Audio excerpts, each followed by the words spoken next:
नमस्कार दोस्तों, मेरा नाम है अभिषेक और स्वागत है आपका इन्वेस्टेक गुरुकुल चैनल में। दोस्तों, रिसेंटली निफ्टी 50 में काफी अच्छी तेजी देखने को मिली। इसके दो मेन रीजंस हैं। पहला है fund allocation from foreign investors. जितने भी मेजर इकोनॉमीज हैं जैसे कि यूनाइटेड स्टेट्स, यूरोपियन कंट्रीज, इनका फाइनेंशियल ईयर जनवरी टू दिसंबर का होता है और जनवरी में नए फंड्स भी आते हैं और इनका एलोकेशन किया जाता है।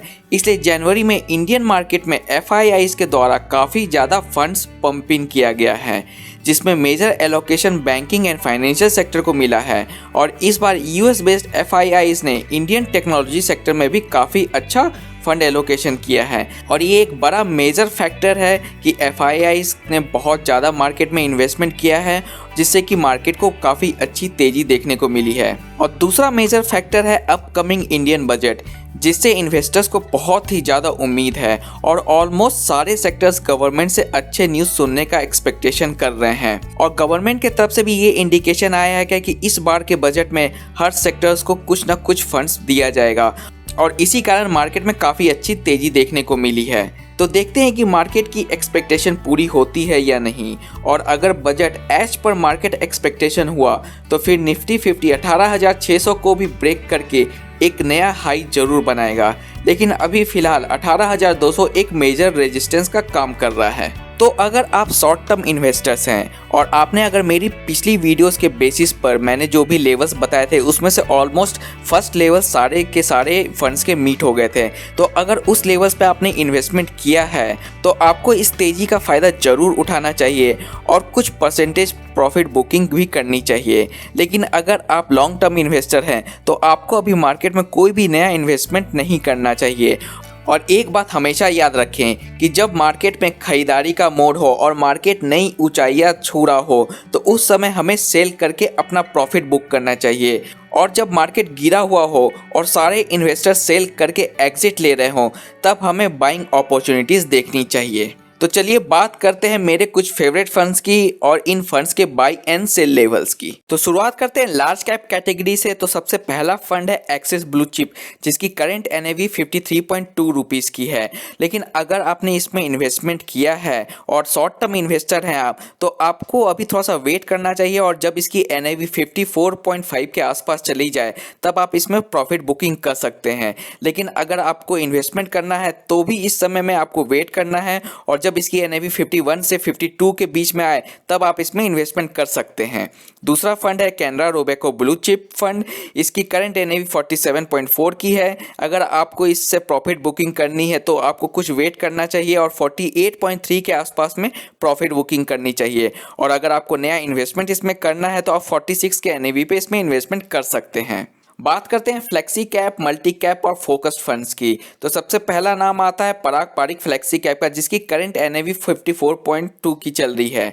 और इसमें आपको अगर प्रॉफिट बुकिंग करना है तो आप 55 के लेवल्स पर प्रॉफिट बुकिंग कर सकते हैं और इन्वेस्टमेंट करना है तो 52.5 से लेकर के 53.9 के एनएवी पे आप इसमें इन्वेस्टमेंट कर सकते हैं। लेकिन आप एक बात जरूर ध्यान रखें कि पराग पारिक में इंटरनेशनल इन्वेस्टमेंट भी है और यूएस के मार्केट में आने वाले समय में हम लोग कुछ गिरावट देख सकते हैं।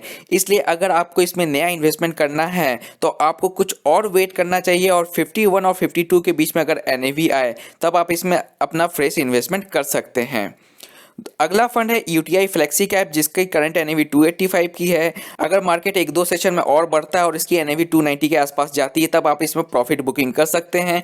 और अगर आपको इसमें नया इन्वेस्टमेंट करना है तो आपको 270 से लेकर 275 के लेवल्स का वेट करना चाहिए। बात करते हैं पीजीआई फ्लेक्सी कैप की। तो इसकी करंट एनएवी 30 रुपीज़ 80 पैसा पे चल रही है और करंट लेवल्स पे अगर आप शॉर्ट टर्म इन्वेस्टर हैं तो आप इसमें थोड़ा सा प्रॉफिट बुकिंग जरूर कर लें। और अगर आपको नया इन्वेस्टमेंट करना है तो आपको 28.5 से लेकर 29.5 के एनएवी का वेट करना चाहिए। बात करते हैं क्वांट एक्टिव फंड की। तो इसकी करंट एनएवी 447 की चल रही है और करंटली आप इसमें अगर इन्वेस्टेड हैं और शॉर्ट टर्म इन्वेस्टर हैं तो आपको इसमें से प्रॉफिट बुकिंग कर लेनी चाहिए। और फ्रेश इन्वेस्टमेंट के लिए 420 से लेकर के 426 के एनएवी का वेट करना चाहिए। बात करते हैं एसबीआई फोकस्ड इक्विटी की। तो इसकी करंट एनएवी 273 की चल रही है, लेकिन इसमें आपको अभी थोड़ा सा ज़्यादा ही वेट करना चाहिए और इसकी एनएवी अगर 280 प्लस जाती है तभी जाकर के आप इसमें प्रॉफिट बुकिंग करें। जहां तक फ्रेश इन्वेस्टमेंट की बात है तो 265 से लेकर 268 के बीच में आप इसमें आराम से इन्वेस्टमेंट कर सकते हैं। अगला फंड है एक्सिस फोकस फंड, जिसकी करंट एनएवी 52.9 की चल रही है, लेकिन आप इसमें अभी प्रॉफिट बुकिंग के लिए थोड़ा सा वेट करें और 55.5 से लेके 56 की एनएवी के बीच में आप इसमें करंटली प्रॉफिट बुकिंग कर सकते हैं। और अगर आपको नया इन्वेस्टमेंट करना है तो आपको थोड़ा सा वेट करना पड़ेगा और 50.5 के एनएवी के आसपास में आप इसमें नया इन्वेस्टमेंट शुरू कर सकते हैं। बात करते हैं मिड लार्ज कैटेगरी की, तो इसमें मेरा फेवरेट फंड है कैनरा इमर्जिंग इक्विटीज। इसकी करंट एनएवी 186 की चल रही है और अगर आप इसमें इन्वेस्टेड हैं तो आपको इसमें से थोड़ा सा इन्वेस्टमेंट से प्रॉफिट बुकिंग जरूर कर लेना चाहिए। और अगर आपको इसमें नया इन्वेस्टमेंट करना है तो आपको थोड़ा सा वेट करना चाहिए, मार्केट जब करेक्ट हो जाए, इसकी एनएवी 175 पे चली जाए, तब आप इसमें फ्रेश इन्वेस्टमेंट कर सकते हैं।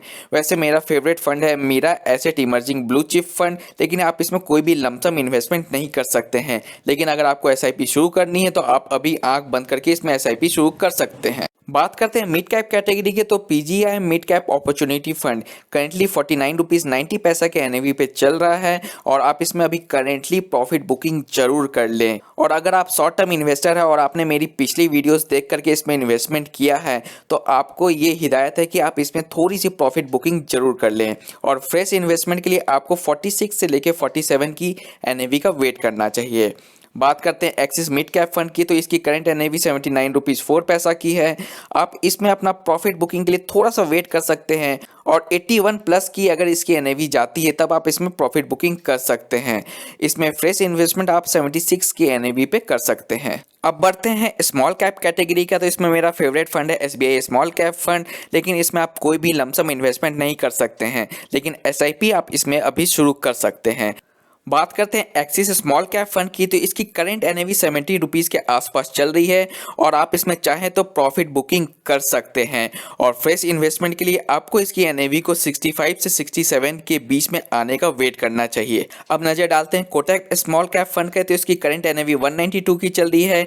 इस लेवल्स पे भी आप इसमें अगर इन्वेस्टेड हैं तो आप प्रॉफिट बुकिंग कर सकते हैं। और अगर आपको फ्रेश इन्वेस्टमेंट करना है तो 179 से लेकर के 184 के एनएवी का आपको वेट करना चाहिए।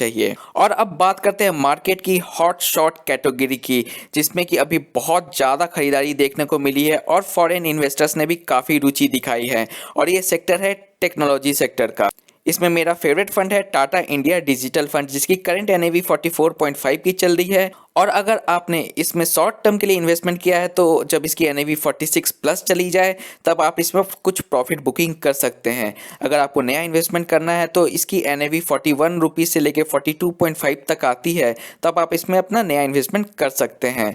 बात करते हैं एसबीआई टेक्नोलॉजी फंड की, तो करेंटली इसकी एनएवी 175 की चल रही है। 180 प्लस में आप इसमें प्रॉफिट बुकिंग कर सकते हैं और फ्रेश इन्वेस्टमेंट आप 169 से लेके 171 की एनएवी के बीच में कर सकते हैं। अब बात करते हैं अपने लास्ट फंड की, आईसीआईसीआई टेक्नोलॉजी फंड।